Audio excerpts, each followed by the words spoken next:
how do you sound like Stewart Copeland?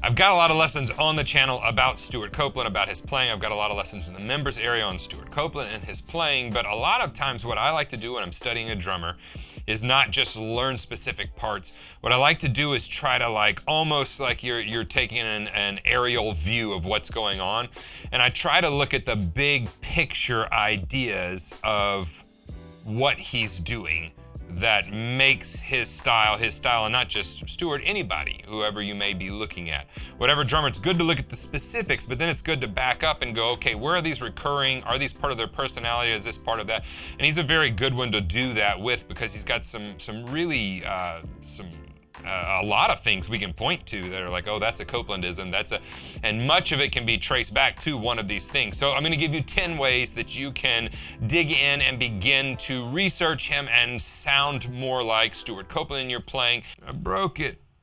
Oh no, it broke.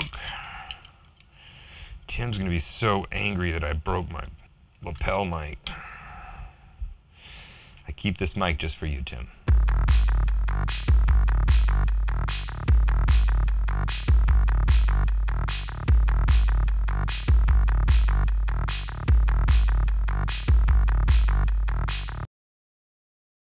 And don't use that to just sound like him and recreate him. What you want to do is use that to inform what you do, because that's what he did.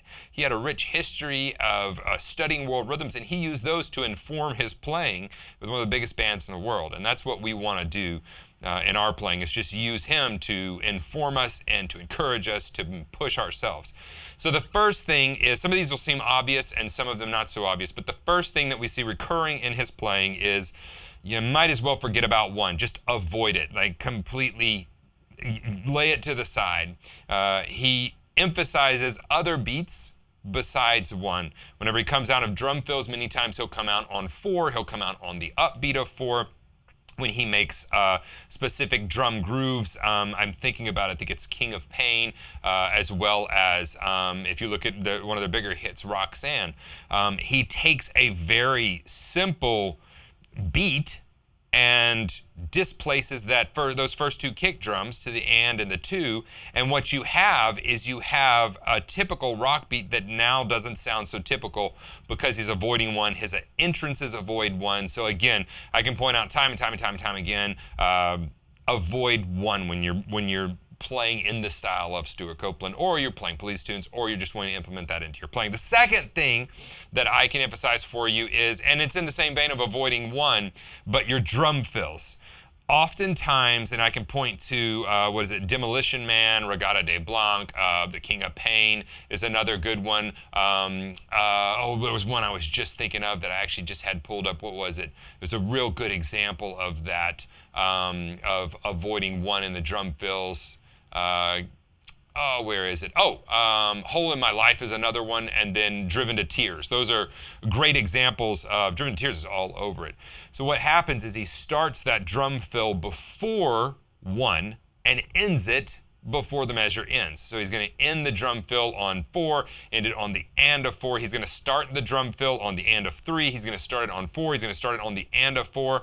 But many times you see him starting the drum fills in the middle of a measure or a phrase, and then playing over the bar line into the next measure and ending that drum fill before the downbeat. In other words, avoiding 1. So he dances around 1 with the drum fills as well, and that's why so much of their music it's confusing trying to figure out where 1 is. That's the reason. He's avoiding it, and he's using his drum fills to play over the bar line to help him do that. And the third thing that really will help you with the first 2 is study reggae. Essentially, study into the deep styles of reggae, Jamaica, those world rhythms, Buru, and Jamaican ska, ska, Jamaican ska, Jamaican boogie. All of those styles have a different feel to them. Nyabingi, I believe I'm pronouncing that correctly. All of those styles have a different feel to them, and they avoid 1. And so that's a lot of where his emphasis came, that and studying other world rhythms. So study other styles of music like reggae, other world rhythms that don't emphasize 1 as much as Western music does. The fourth way that you can begin to dig into the style of Stewart Copeland, sound like Stewart Copeland, is to, and for some of you this may not make sense, But if you listen to police recordings to Stewart's playing, there's an energy to it that's different, and someone that I can give you that is on the other end of the spectrum, not that they can't cross spectrums, not that Stewart didn't sometimes play the opposite way and Bonham sometimes play the opposite way, but if you look at them two next to next, Bonham had a tendency to lay back on the beat. Stewart has a tendency to push the beat, and I think that's a big personality type of a thing. Having watched interviews and live clips with both of them, I think that our personality comes out in our playing. So with Stewart's playing, he's always playing on top of the beat. He's got that extra energy. So it's like the beat's here and he's just right above that. Now, there's times when you can point out that he did lay back on that beat. But for the most part, many of his parts are pushing that beat, really playing on top of things. The fifth thing is going back to that reggae, avoiding one. Get creative with your kick drum placement, specifically emphasizing 2 and 4. Just like in a lot of reggae grooves, a lot of early ska grooves, 2 and 4 is emphasized, but it's emphasized more with a kick drum and rim click than it is with a snare drum. And he brings that into their music. So get comfortable emphasizing 2 and 4 with your kick drum instead of with your snare drum. Now, the sixth thing has to do with his setup and his tuning. He liked to use smaller drums. He liked to use smaller cymbals. I think it was like 13-inch hats and then tons of splash cymbals. And a lot of smaller drums, and then tuned up, pitched up way high to get that attack and that response. So just overall as like a tuning type of a thing, and your setup, if you kind of want to sound in that style, smaller cymbals, smaller drums, crank the tuning up, and you're going to kind of achieve that sound that he had. Number 7, lots of cross stick and lots of ride cymbal bell. Okay, so get just as comfortable playing cross stick as you do playing the backbeat of the snare. And this may seem simple, but it's those simple nuances that really bring out a style, especially with Stewart. He's a master of taking the simplistic and making it sound more than it is, and this is one of those ways that he does that. So utilizing cross stick, which is not a normal sound that you hear in rock music, and utilizing a lot of ride cymbal bell, which really, there wasn't a lot of ride cymbal bell happening in punk rock of the time. There was more in like the glam rock, stadium rock, but there wasn't a ton of like he used it. But in world rhythms, you hear a ton of bell being used. In early ska music, you hear a ton of bell being used on the hi-hat. You hear it in Afro-Cuban, all over the world rhythms, the bell is emphasized because they're playing those bells. And so he brought that over into the rock arena. So lots of cross stick, lots of ride cymbal bell. The 8th thing I can encourage you to do is make the old new, or get creative with the things that you already know. So let's take 3 different instances where he does this very, very well. Regatta de Blanc is a fantastic track. You want to hear some fantastic drumming, just go click on Regatta de Blanc right now. Like, stop, look it up, and listen to the intro to that. Sick intro on the drums. And when he settles into a groove, it's crazy. He settles into this halftime groove, but it's a full beat behind the rest of the band. And so it's a typical halftime, like it sounds like a typical halftime groove would sound. He's just moved it back 1 beat to where the snare's on 4 instead of the snare being on 3, etc. That's one example. Another example where you take the old and make it new is taking a 6/8 feel. So let's take Murder by Numbers, where he's playing this type of a pattern.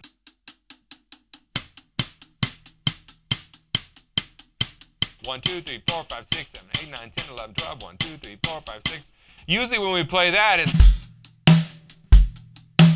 And he does settle into that whenever Sting goes into the Murder by Numbers chorus.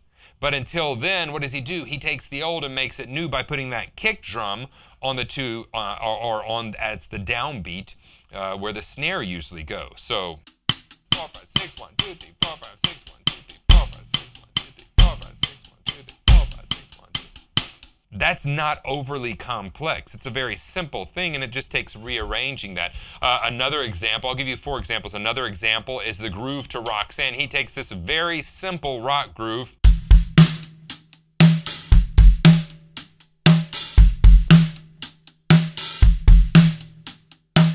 so what he did was he moved that kick drum just back 1/8 note. Same 2 notes, so now instead of 1 and, it's and 2.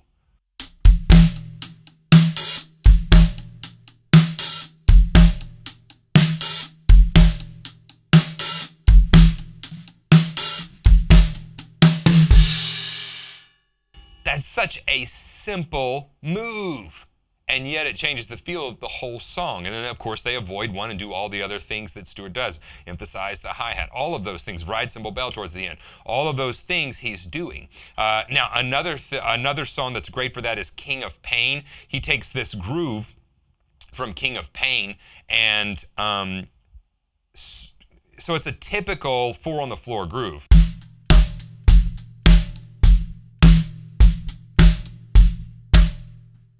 And all he does is take that kick drum and put it on the upbeats.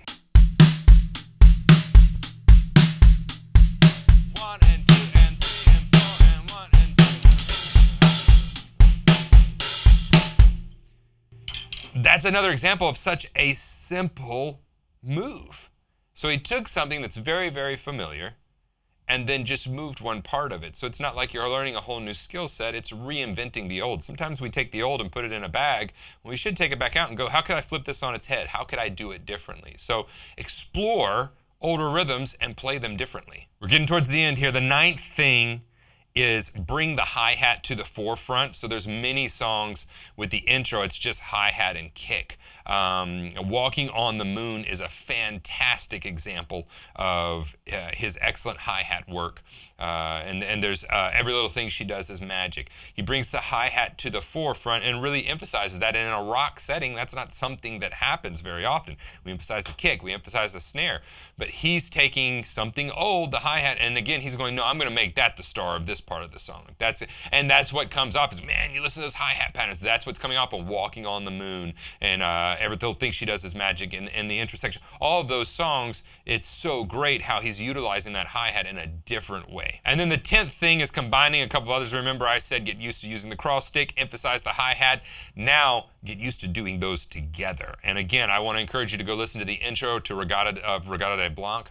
And if you listen to the intro of that, there's some insane stick and hi-hat patterns that he's doing. And then if you go listen to other songs like Walking on the Moon, the sections after the choruses, there's some great interaction between the hi-hat and the cross stick. Now, albeit they use some delay in there, that's something that is evident across a lot of their recordings. They'll put delay, so sometimes his cross stick sounds like it more than it is. His hi-hat will sound like it's doing more than it is.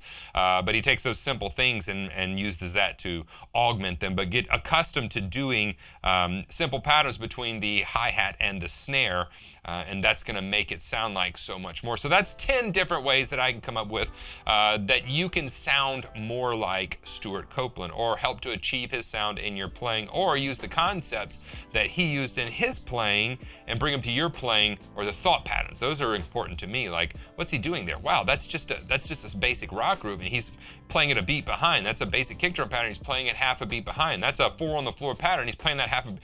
It's such simple things that if we apply that to our own practice time and our playing, we can come up with some really cool things. So put down in the comments section if you have any additions that you would add to this list that you think are really fun about Stewart and his playing.